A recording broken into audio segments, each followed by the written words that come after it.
यह उन दिनों की बात है जब एक सन्यासी सेब के बाग में अपना समय व्यतीत कर रहे थे।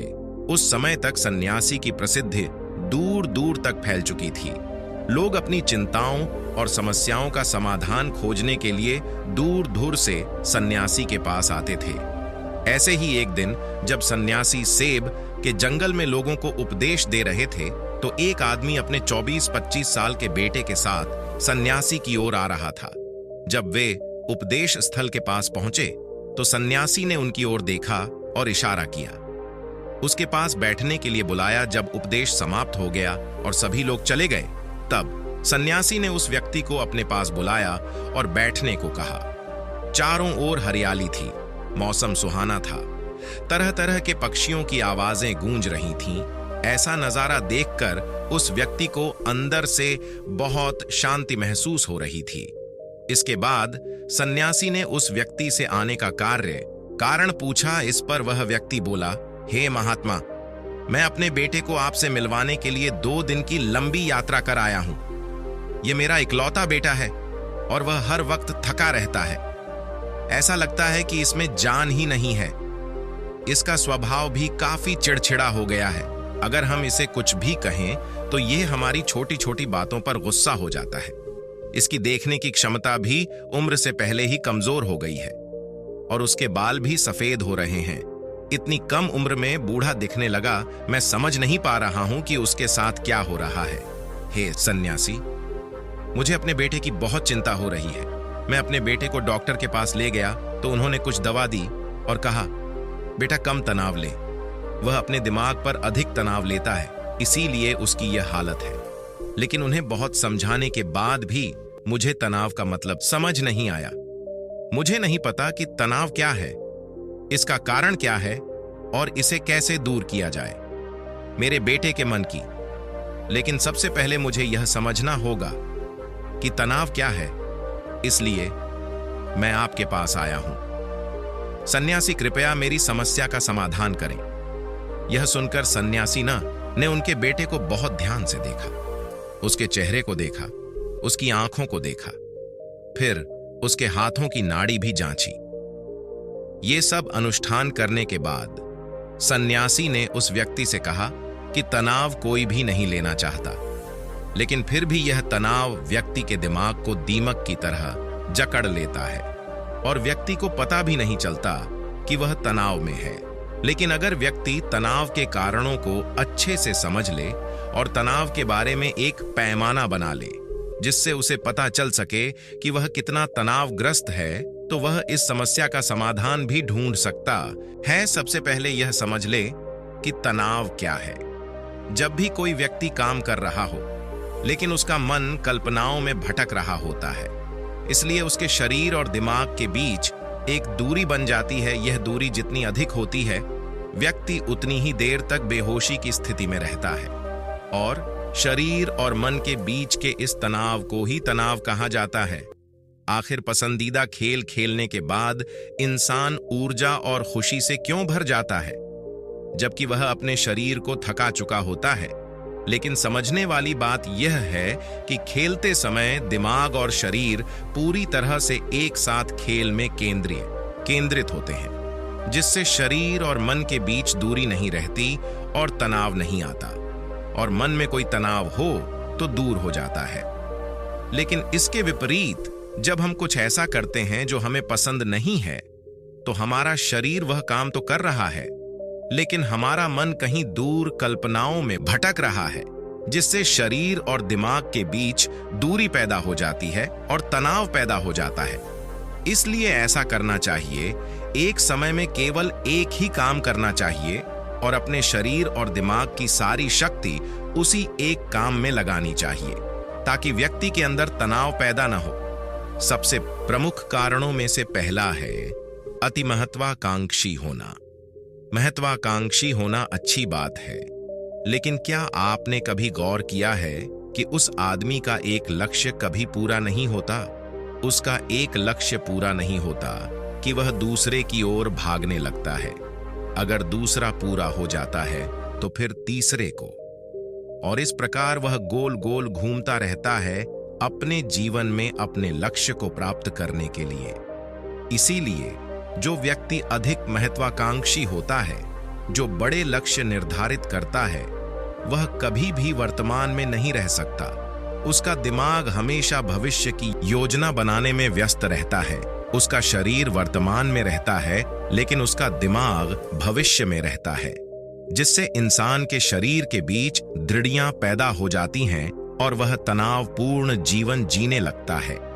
सन्यासी के मुख से यह बात सुनकर लड़के ने सन्यासी से कहा कि इसका मतलब है कि हमें लक्ष्य नहीं बनाना चाहिए, क्योंकि लक्ष्य निर्धारित करना भी महत्वाकांक्षा है।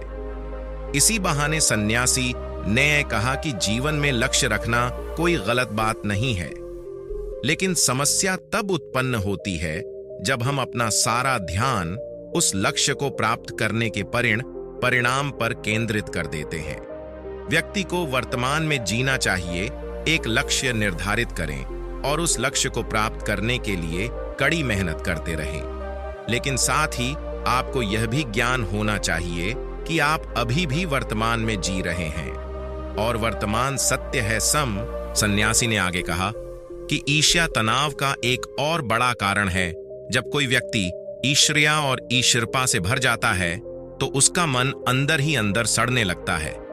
ईर्ष्या एक आंतरिक घाव है, यानी मन का घाव। इंसान के शरीर का घाव तो ठीक हो सकता है, लेकिन मन का घाव कभी नहीं भर सकता।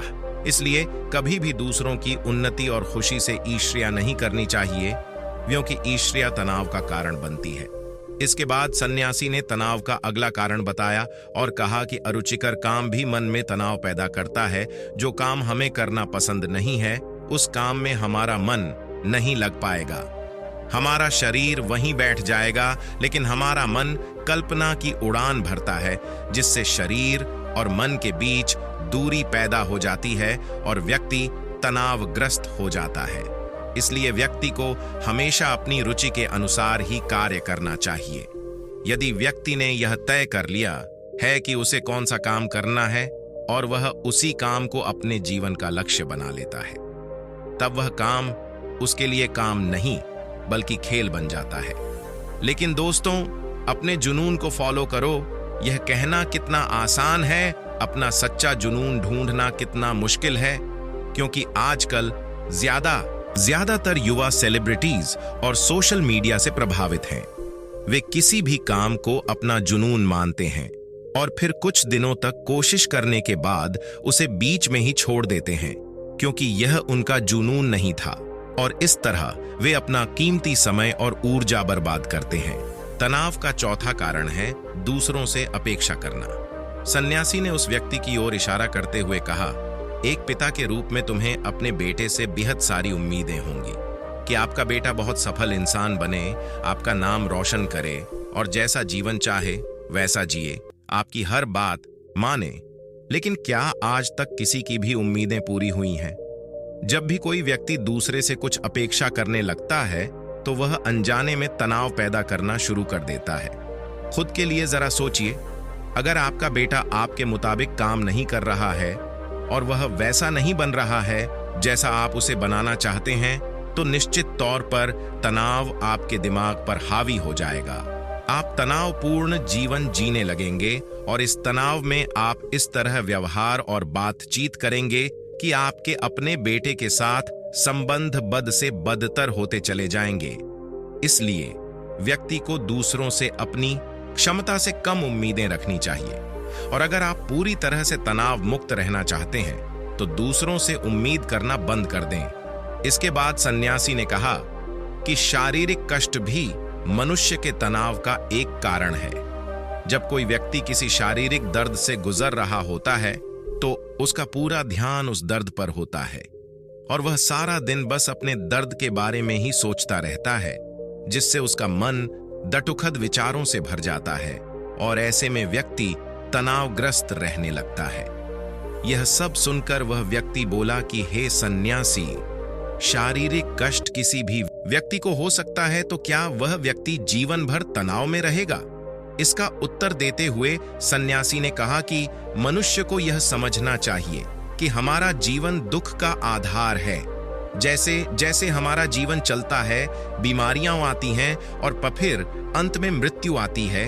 इसलिए बीमारियां मानव जीवन का अभिन्न अंग हैं। इससे कोई नहीं बच सकता। यह बस किसी के जीवन में समय से पहले आता है और किसी के बाद आता है, लेकिन सबके पास आता है। जब मानव मस्तिष्क इस बात को अच्छी तरह से समझ जाएगा, तो तब उसे अपनी बीमारी के बारे में सोचकर ज्यादा तनाव नहीं लेना चाहिए, क्योंकि यह हमारे जीवन का अभिन्न अंग है और इसके लिए शारीरिक व्यायाम का अभ्यास करते रहना चाहिए और स्वस्थ जीवन शैली को भी अपने जीवन में जगह देनी चाहिए, जिससे उनका शरीर लंबे समय तक स्वस्थ रहकर ठीक से काम कर सके। तनाव का अगला कारण है अपनी योजनाओं को समझने के लिए समय न देना। कुछ लोगों के मन में यह विचार घर कर जाता है कि वे बिना सोचे समझे उस पर काम शुरू कर देते हैं, और जब उन्हें उस काम में असफलता मिलती है तो वे तनाव से भर जाते हैं, क्योंकि उन्होंने उस काम को शुरू करने से पहले उस काम के बारे में पूरी जानकारी इकट्ठा नहीं की थी। किसी भी कार्य को शुरू करने से पहले व्यक्ति को उसके अच्छे और बुरे परिणाम के बारे में ठीक से विचार कर लेना चाहिए।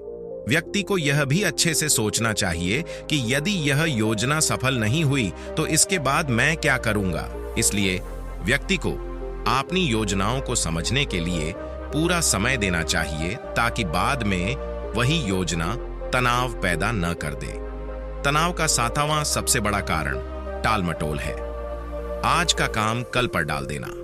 आपने यह कहावत तो सुनी ही होगी कि आलस्य मनुष्य का सबसे बड़ा दुश्मन है। मनुष्य अपने आलस्य के कारण आज के काम को कल पर टाल देता है और फिर टालना उसकी आदत बन जाती है। टाल मटोल करने वाले का काम कभी भी समय पर पूरा नहीं होता है, और अगर किसी कारण से हो भी जाता है तो उतना अच्छा नहीं होता जितना हो सकता था, और फिर यह बात इंसान के अंदर तनाव पैदा करती है। लेकिन आखिरी समय पर टालना या ना करना एक आदत है, इसीलिए न चाहते हुए भी व्यक्ति बार बार इस आदत का शिकार हो जाता है और फिर काम को टालता रहता है, और फिर जब काम की समय सीमा नजदीक आ जाती है तो वह उस काम को पूरा करने की कोशिश करता है। इसलिए तनाव मुक्त रहने के लिए व्यक्ति को काम को टालने की आदत को छोड़ना होगा, और यह तभी संभव है जब लोग काम को समय से पहले पूरा करने का प्रयास करेंगे। तनाव का आखिरी और सबसे बड़ा कारण है ज्यादा सोचना। लगातार सोचना भी एक बीमारी है, और यह उन लोगों में सबसे ज्यादा पाई जाती है जो कल्पनाएं करते हैं, जो अतीत की घटनाओं के बारे में सोचते रहते हैं और जो भविष्य के बारे में बेतहाशा अटकलें लगाते हैं। इसलिए व्यक्ति को ज्यादा सोचने की आदत पर अंकुश लगाना चाहिए। उसे जितना हो सके खुद को काम में व्यस्त रखने की कोशिश करनी चाहिए, और प्रतिदिन ध्यान के अभ्यास को अपने जीवन का हिस्सा बनाएं। सन्यासी के मुख से ये सभी बातें सुनकर वह व्यक्ति हाथ जोड़कर बोला, हे सन्यासी, मेरा बेटा अब भी सिर्फ 20 साल का है और उसे इतनी समझ भी नहीं है कि वह सभी बातों का पालन कर सके। कृपया तनाव दूर करने का कोई आसान तरीका बताएं, ताकि मेरा बेटा भी उसे अपना सके और तनाव मुक्त रह सके। उस व्यक्ति की यह विनती सुनकर सन्यासी ने कुछ सोचते हुए उत्तर दिया, यदि आप इतनी सारी बातों का पालन नहीं कर सकते तो इसके लिए एक बहुत ही आसान तरीका है। आप एक समय में एक ही काम करने पर ध्यान केंद्रित करते हैं। आप उस समय जो कर रहे हैं बस उसी पर ध्यान केंद्रित करें, और यदि आपका मन भटकता है तो जैसे ही आपको याद आए अपना ध्यान उस काम पर लौटा दें। तनाव मुक्त रहने का यह सबसे आसान और अच्छा तरीका है। जब आप खाएं तो केवल खाएं, उसके स्वाद का आनंद लें, उसे महसूस करें। जब आप चलें तो अपना ध्यान केवल चलने पर केंद्रित करें। इससे आपका दिमाग और शरीर दोनों एक ही जगह पर केंद्रित रहेंगे। दोनों के बीच कोई दूरी नहीं रहेगी, जो तनाव का मुख्य कारण है। दोस्तों, आज की युवा पीढ़ी एक ही समय में 2 या 3 काम करने की आदी हो गई है, जैसे फोन पर बात करते हुए गाड़ी चलाना, खाना खाते समय टीवी देखना या फोन का इस्तेमाल करना, और उनकी शिकायत रहती है कि मैं तनाव में रहता हूं। मेरा मन बेचैन रहता है। मैं चिड़चिड़ा हो गया हूं। जब कोई व्यक्ति एक समय में 3 काम करता है तो यह स्वाभाविक है। तनाव उत्पन्न होना, दोनों के बीच कोई दूरी नहीं रहेगी जो तनाव का मुख्य कारण है। दोस्तों, आज की युवा पीढ़ी एक ही समय में 2 या 3 काम करने की आदी हो गई है, जैसे फोन पर बात करते हुए गाड़ी चलाना, खाना खाते। तनाव उत्पन्न होना क्योंकि दिमाग एक समय में एक ही काम पूरे ध्यान से कर सकता है, कभी भी एक ही समय में 2 चीजों पर पूरा ध्यान केंद्रित नहीं कर पाता। इसलिए जहां तक हो सके एक समय में एक ही काम को पूरे ध्यान से करने की कोशिश करें। दोस्तों, मुझे उम्मीद है कि आपको इस वीडियो से बहुत कुछ सीखने को मिला होगा।